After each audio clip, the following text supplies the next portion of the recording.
जय श्री राधे। आनंद आशुलिपि पत्रिका अंक 33, प्रतिलेखन संख्या 11, गति 80 शब्द प्रति मिनट, कुल शब्द 400। प्रारंभ करें। अध्यक्ष महोदय, आप में से बहुत से अपने अपने कार्यक्षेत्र में विशेषज्ञ हैं और निसंदेह जब आप घटनाओं का काफ़ी ध्यानपूर्वक विश्लेषण करते हैं, शायद और बहुत से लोगों से अधिक आप उन घटनाओं के समझने में अपने पूरे अनुभव का उपयोग करते हैं। विराम। फिर भी यह बहुत संभव है कि जो धारणाएं लेकर आप चल रहे हों वे हमेशा ठीक न हों। विराम। यह हो सकता है कि आपके विचारों के आधार रूप ऐसी कोई बात हो जो कि अब प्रासंगिक नहीं रही। विराम।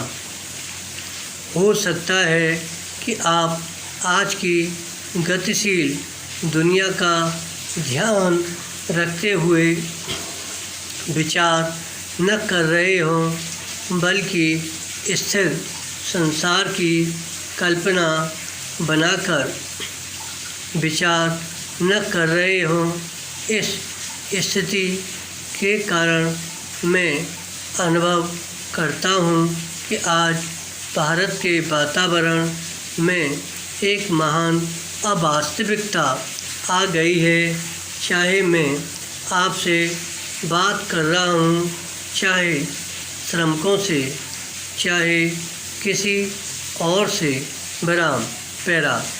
जब मैं यहाँ बैठा हुआ था तो आपके परिसंघ के एक सदस्य ने, जो कि कोई प्रस्ताव पेश कर रहे थे या उसका समर्थन कर रहे थे, व्यावहारिक दृष्टिकोण के बारे में कुछ कहा था, क्योंकि उद्योगपति और व्यवसायी व्यावहारिक होने का अवश्य ही गर्व करते हैं। विराम।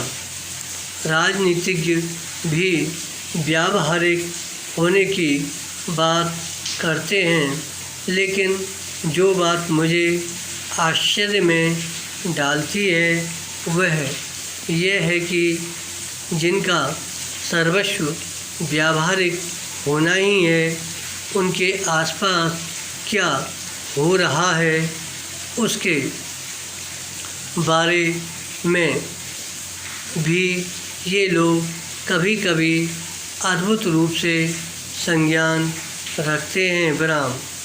व्यावहारिक होने की उनकी कल्पना यह है कि संसार कभी बदलता नहीं और जो उनके पूर्वज अतीत काल से करते आए हैं उसी का अनुसरण करना चाहिए। विराम।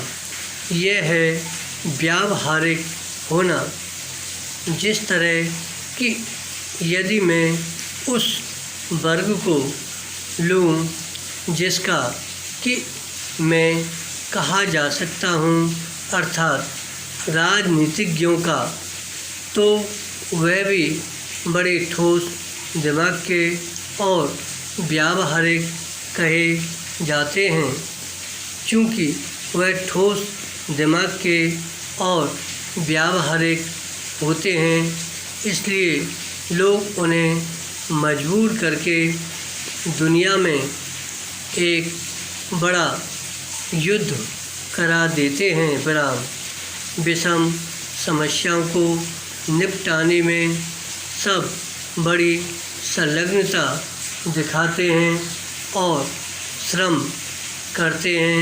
विराम। उन्हें हल करने में वे असफल होते हैं और फिर दूसरा युद्ध होता है और नई समस्याएं उत्पन्न होती हैं और इसी तरह चक्र चलता रहता है। विराम।